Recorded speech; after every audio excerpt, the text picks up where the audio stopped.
Hello and welcome to Eurasia Talks from Davos, and I'm delighted to be joined today by Azerbaijan's President, Mr. Ilham Alijev.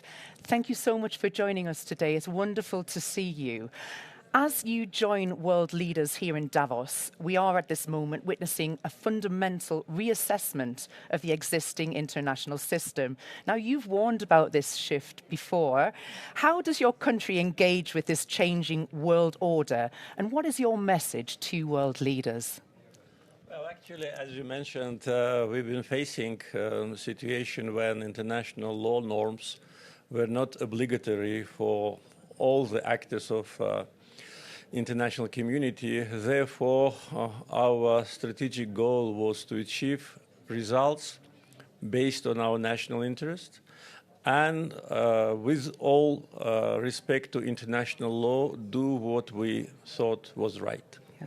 And everything what we've done, whether it's political development or restoration of our sovereignty and territorial integrity, was in line with international law and common values. So today, as you mentioned, international relations are entering the new era where it is not the rule of law, but the rule of strength is ruling the situation.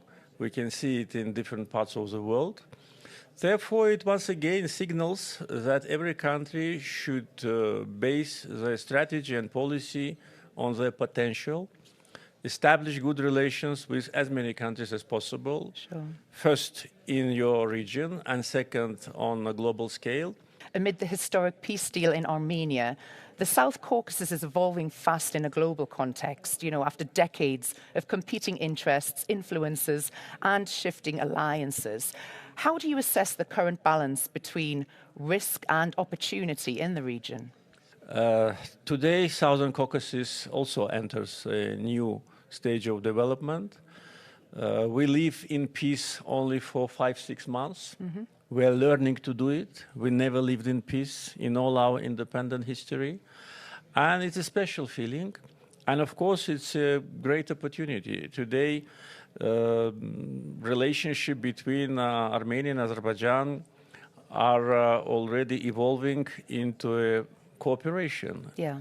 We lifted all the restrictions on cargo transportation to Armenia. Moreover, we started to supply critical commodities to Armenia, primarily oil products, which the country is largely dependent on.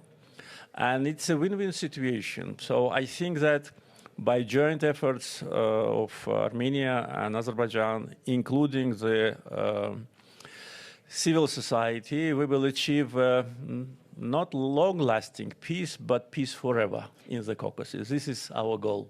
We hope so, yes. With Iran as your neighbor, I want to also mention, how is Azerbaijan engaging with the evolving crisis that we are seeing there? And what is your assessment of its impact of stability across Eurasia, also including the energy markets? Every country, including Azerbaijan, should think about stability around its borders, beyond its borders. With respect to Azerbaijan, we do not have any potential risks inside the country. All the potential risks can come from outside. Okay. Therefore, for us, stability in our neighborhood is something which we always think about, and we've been concerned about some destabilization in Iran. And for us, stability, predictability, and peace in the region is the biggest asset.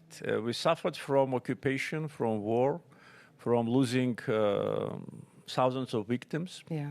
And today, stability and security for every country is the only way to succeed. With respect to energy market, as you see today, oil price is stable. It is at the appropriate level, at least for Azerbaijan. And it demonstrates that situation in Iran, situation in Venezuela, and in other parts of the world do not seriously influence the price of oil. And this is a good sign because producers and consumers, they need to know the predictability of the situation in order to plan their future.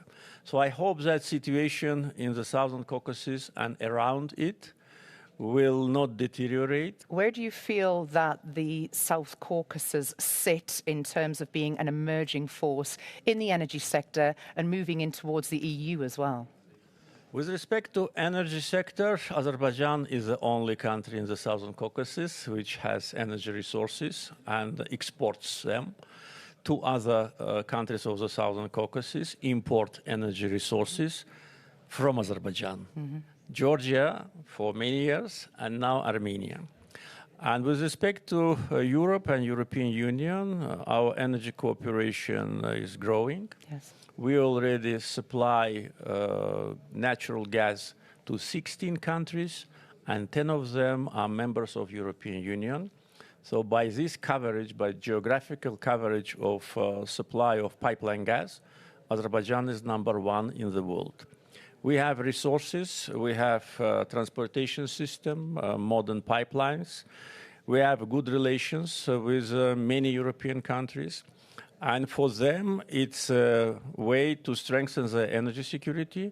For us, it's opportunity to sell our resources on the premium market.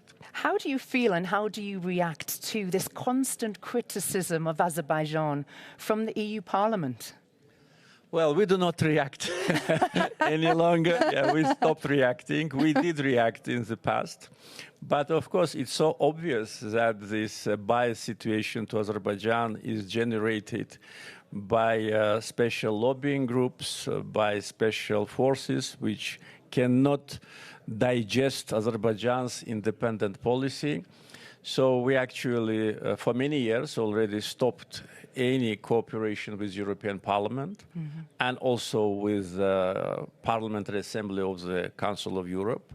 We cooperate with European Commission, and for us, it is enough. But I think European Parliament puts itself in a very awkward situation, accusing us of what we have never done, including so-called our aggressive position towards Armenia, while Armenia itself appreciates the relationship with Azerbaijan. And last August, the peace deal between Armenia and Azerbaijan was initialed in White House. So I hope that members of European Parliament will find the courage to reconsider their unfair policy towards Azerbaijan.